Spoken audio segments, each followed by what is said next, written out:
చాలామందికి ఐవీఎఫ్ అంటే ఎన్ని మంత్స్ పట్టిద్ది, దాని టైం లైన్ ఏంటి అని అడుగుతున్నారు. దాని గురించి వాళ్ళు తెలుసుకుందాం.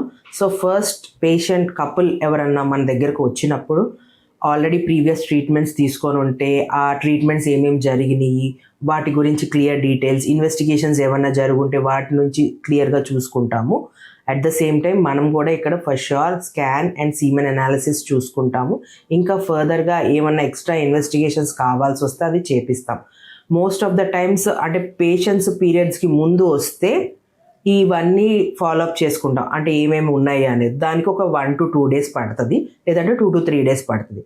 పేషెంట్ కనుక పీరియడ్స్లో ఉన్నప్పుడే వస్తే, ఐ మీన్ ఫస్ట్ 2-3 daysలో వస్తే మనం ఆబ్వియస్గా ఫస్ట్ డేనే అన్ని క్లియర్ చేసుకుంటాము. 1 day సరిపోద్ది. దాని తర్వాత అండ్ ఈ పీరియడ్ అనేది ప్రతి వాళ్ళకి ఇంపార్టెంట్ కాదు. పీసీఓడి పేషెంట్స్కి పీరియడ్తో సంబంధం లేకుండా ఒక్కొక్కసారి మనం స్టిమ్యులేషన్ అనేది స్టార్ట్ చేసుకోవచ్చు.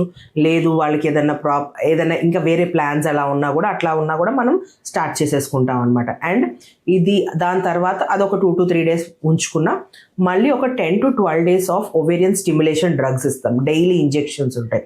So last day of drugs ఇచ్చిన తర్వాత వాళ్ళకి ఒక ట్రిగర్ ఇంజెక్షన్ ఇస్తాం అనమాట. ఎప్పుడైతే ప్రాపర్ సైజెస్ వచ్చినాయో ఫాలికల్స్ అని, ఆ ట్రిగర్ ఇంజెక్షన్ ఇచ్చిన తర్వాత కరెక్ట్గా 35 to 36 hours మనం ఎగ్ పికప్ అనేది, ఓవం పికప్ అనేది జరుగుతుంది. సో ఆ ఓవం పికప్ రోజే మనకి ఇక్సీ అనేది జరుగుతుంది. ఎగ్ అండ్ స్పర్మ్ అనేది కలుపుతాం అనమాట. So on an average 10 to 12 days and దాని తర్వాత అప్రాక్సిమేట్ 14 days తర్వాత ఎప్పుడైతే ఎగ్ కలెక్షన్ చేసామో ఇక్సీ చేస్తాం. ఆ నెక్స్ట్ డే ఫర్టిలైజేషన్, మనం ఎగ్ స్పర్మ్ కలిపిన తర్వాత ఎన్ని ఫర్టిలైజేషన్ అనేది జరిగినాయో చూసుకుంటాం. దాని తర్వాత మళ్ళీ 4 days లేదంటే ఒక్కొక్కసారి Day 3 ఎంబ్రియోనా Day 5 ఎంబ్రియో అనేది చెక్ చేసుకుంటాం అనమాట. సంతానలేమి సమస్యలకి ట్రీట్మెంట్ తీసుకుని ప్రెగ్నెన్సీ వచ్చిన వాళ్ళ బేబీస్ కి కూడా సంతానలేమి సమస్యలు ఉంటాయా, లేదా కొన్ని సందర్భాల్లో మనం డోనర్ స్పర్మ్ లాంటివి మనం ప్రెగ్నెన్సీ రావడానికి కోసం ట్రీట్మెంట్ చేయడానికి కోసం సజెస్ట్ చేస్తూ ఉంటామండి. సో ఇలా డోనర్ ద్వారా మనం చేసినప్పుడు కూడా బేబీస్ పుట్టినప్పుడు వాళ్ళకి సంతానలేమి సమస్యలు వస్తాయా అనేది అడుగుతున్నారండి. నెక్స్ట్ జనరేషన్ లో కూడా ఇదే ఇన్ఫర్టిలిటీ ప్రాబ్లం మళ్ళీ వస్తుందా అనేది మనం క్వశ్చనబుల్ అని చెప్పాలి. కొన్ని జెనెటిక్ ప్రాబ్లమ్స్ ఉండొచ్చు. సో కొంతమందికి 0 sperm కౌంట్ ఉంటుంది, వాళ్ళకి కొన్ని జెనెటిక్ ప్రాబ్లమ్స్ వల్ల 0 sperm కౌంట్ ఉంటే అది నెక్స్ట్ జనరేషన్కి మళ్ళీ పాస్ ఆన్ అవ్వడానికి అవకాశం ఉంటుంది.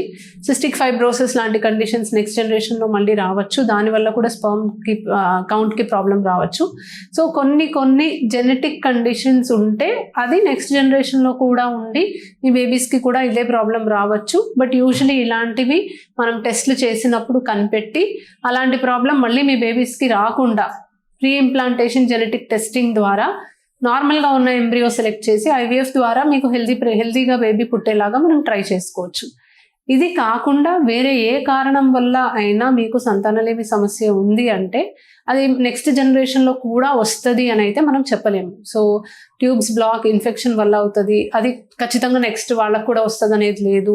ఇప్పుడు మనకి ఎండోమెట్రియోసిస్ ఉంటుంది, కొంతవరకు జెనెటిక్ టెండెన్సీ ఉన్నా కూడా ఖచ్చితంగా వస్తుందని చెప్పలేము. పీసీఓడి ప్రాబ్లం మళ్ళీ వస్తుందని లేదు, కొంతమందికి ఎగ్స్ తగ్గిపోతాయి.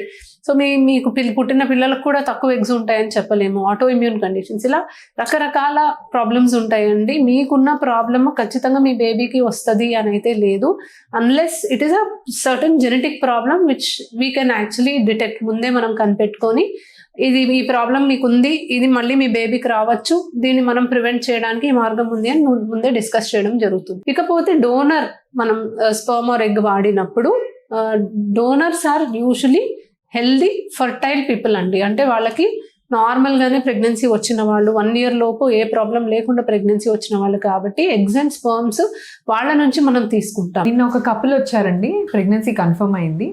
సో తను ఏమందంటే, మేడం అసలు నేను ఈ మంత్ ప్రెగ్నెంట్ అవుతానని ఎక్స్పెక్ట్ చేయలేదు. సో లాస్ట్ వీకే పపాయా తిన్నాను చాలా, నాకు ఇప్పుడు అబార్షన్ అవుతుందేమో, ప్రెగ్నెన్సీ కన్ఫర్మ్ అయింది అబార్షన్ అవుతుందేమో చాలా టెన్షన్ అవుతుంది అని చెప్పి అడిగిందనమాట. సో ఇండైరెక్ట్గా ద క్వశ్చన్ ఇస్, పపాయా తింటే అబార్షన్ అవుతుందా ప్రెగ్నెన్సీలో? సో దీనికి సింగిల్ లైన్ ఆన్సర్ వచ్చేసి నో. పపాయా ప్రెగ్నెన్సీలో తింటే అబార్షన్స్ అవ్వవండి. బట్ రా పపాయ అంటే అన్రైప్ ఇంకా పండనిది పచ్చి పపాయ తిన్నప్పుడు దాంట్లో high amount of enzymes latex ఉండటం వల్ల గర్భసంచి కాంట్రాక్షన్స్ కొద్దిగా ఇనిషియేట్ చేస్తుంది అని చాలా స్టడీస్ చెప్పాయి అనమాట. సో కాంట్రాక్షన్స్ ఇనిషియేట్ చేయటం వల్ల అతుక్కున్న ఎంబ్రియో కానీ లేదా అతుక్కున్న అప్పుడప్పుడే గ్రోయింగ్ ఫీటస్ కానీ గట్టిగా కాంట్రాక్షన్స్ అయితే ఎక్స్పెల్ అయ్యే అవకాశం ఉండొచ్చు. So this is the reason అది చెప్తారు. But these are very very weak contractions.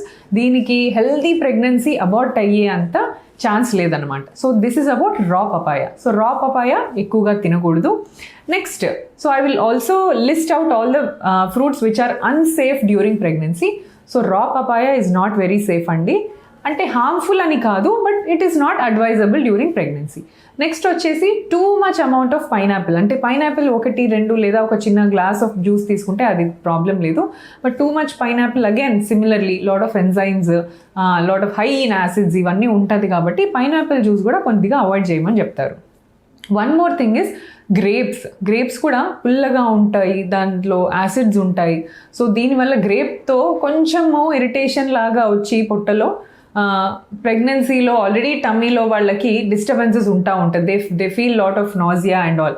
So దీనివల్ల ఇంకా అగ్రివేట్ అయ్యి యాసిడ్ రిఫ్లెక్స్ ఎక్కువ అయ్యే ఛాన్స్ ఉంటుంది అనమాట గ్రేప్స్ ద్వారా. ఇంకొన్ని ఏంటంటే క్యాన్డ్ ఫ్రూట్స్ అండి. చాలామంది ఇప్పుడు యూఎస్లో అన్నీ క్యాన్లో పెట్టి స్టోర్ చేసిన ఫ్రూట్స్ లేదా రైజిన్స్ ఇవన్నీ క్యాన్లో ఇస్తారు. డేట్స్, ఇప్పుడు లయన్ డేట్స్ కూడా సిరప్ లాగా పెట్టిస్తారు. They add lot of sugar in it. So artificial sugars బాగా యాడ్ చేస్తారు కాబట్టి ఎప్పుడు బాటిల్డ్ ఫ్రూట్స్, క్యాన్డ్ ఫ్రూట్స్ తీసుకోకపోవడం మంచిది.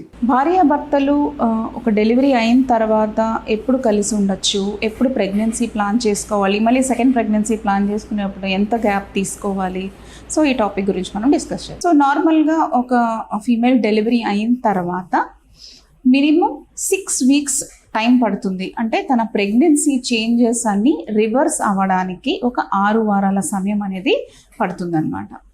సో ఏంటి ఏ చేంజెస్ నార్మల్ స్టేజ్కి వస్తాయి అనేది మనం చూద్దాం.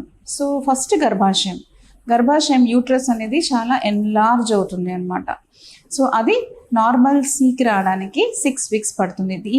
ఈ నార్మల్ యూట్రస్ నార్మల్ సీకి వచ్చే ప్రొసీజర్ని మనం ఇన్వల్యూషన్ ఆఫ్ యూట్రస్ అని అంటాం. సో ఇది నార్మల్ క్రికెట్ బాల్ సైజ్కి వస్తుంది. అంత పెద్ద 2.5 to 3 kgs బేబీ సైజ్ని ఎక్స్పాండ్ అయిన యూట్రస్ నార్మల్ క్రికెట్ బాల్ సైజ్కి వచ్చేస్తుంది. అంటే ప్రీ ప్రెగ్నెన్సీ స్టేజ్కి కంప్లీట్గా రాలేదు. సో జస్ట్ అంతకంటే కొంచెం బిగ్గర్ సైజ్కి వస్తుంది అనమాట. సో ఫస్ట్ అది జరుగుతుంది. ఇంకొకటి ఏంటి, బేబీ డెలివరీ అయిన తర్వాత చాలా ప్లెసెంటల్ డెబ్రీ అది ఉంటుంది, అదంతా బయటకు వచ్చేస్తుంది. సో ఈ 6 వీక్స్లో ఈ లోకియల్ డిశ్చార్జ్, దాన్ని లోకియా అంటాం అనమాట, ఈ డిశ్చార్జ్ అంతా బయటకు వస్తుంది. సో ఈ 6 వీక్స్లో అదంతా క్లీనప్ అనేది అవుతుంది. థర్డ్ థింగ్, స్ట్రెచ్ అయిన వెజైనా నార్మల్ స్టేజ్కి వస్తుంది అనమాట. అది కాకుండా మన బాడీలో ఇంక్రీజ్ అయిన వెయిట్, ఇంక్రీజ్ అయిన వాటర్ కంటెంట్ అదంతా తగ్గి నార్మల్ స్టేజ్కి వస్తుంది. సో ఈ 6 వీక్స్ అనేది యూట్రస్ హీలింగ్కి, టోటల్ అరౌండ్ బాడీ హీలింగ్ అనేది అవసరం. సో ఈ 6 వీక్స్ అయిన తర్వాత భార్యాభర్త కలవచ్చు. సో బట్ అది basically comfort of the female అనమాట. తనకి డెలివరీ అయి ఉంటుంది, దానివల్ల స్టిచెస్ పడి ఉంటాయి. అది కాకుండా వర్జినల్ డిశ్చార్జ్ అనేది ఉంటుంది. సో ఇవన్నీ దృష్టిలో పెట్టుకుని ముందుకెళ్తే మనం వెళ్ళొచ్చు. ఫర్టిలిటీలో ఉమెన్కి ఉండే one of the problems adenomyosis అనే ప్రాబ్లం గురించి మాట్లాడుకుందాము. అసలు ఎడినోమయోసిస్ అంటే ఏంటి, ఎవరికి ఉంటుంది, అండ్ దానివల్ల మనకి ఫర్టిలిటీకి ఎట్లా ఇంపాక్ట్ అవుతుంది అనేది చూద్దాం.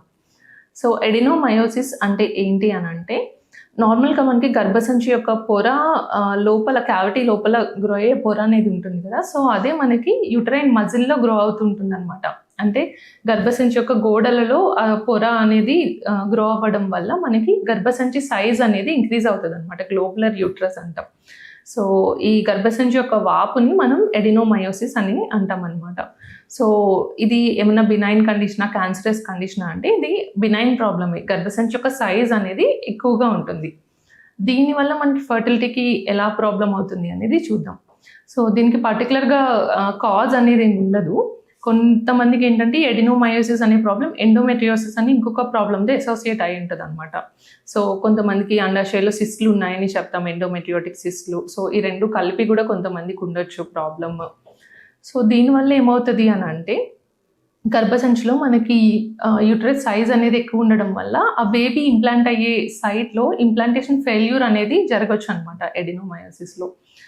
దీనివల్ల యూట్రస్ ఎక్కువ కాంట్రాక్షన్స్ ఉండడము, ఎంబ్రియో అనేది అతుక్కోకపోవడము, అండ్ క్రానిక్ ఇన్ఫర్టిలిటీ, చాలా ఇయర్స్ ట్రై చేశాక కూడా వీళ్ళకి ఫర్టిలిటీ ఇష్యూస్ అనేది ఉండడం, అండ్ మెయిన్గా పీరియడ్స్ అప్పుడు సివియర్ పెయిన్ కానీ హెవీ బ్లీడింగ్ కానీ, సో ఇలాంటి సిమ్టమ్స్ అనేవి మనకి ఎడినోమయోసిస్లో ఉండొచ్చు. దీంట్లో either focal adenomyosis or diffuse adenomyosis అంటాం. అంటే ఫోకల్ అంటే ఏంటంటే ఒక ఏరియాలో మాత్రమే ఆ ఎడినోమయోటిక్ టిష్యూ అనేది ఉంటుంది అనమాట.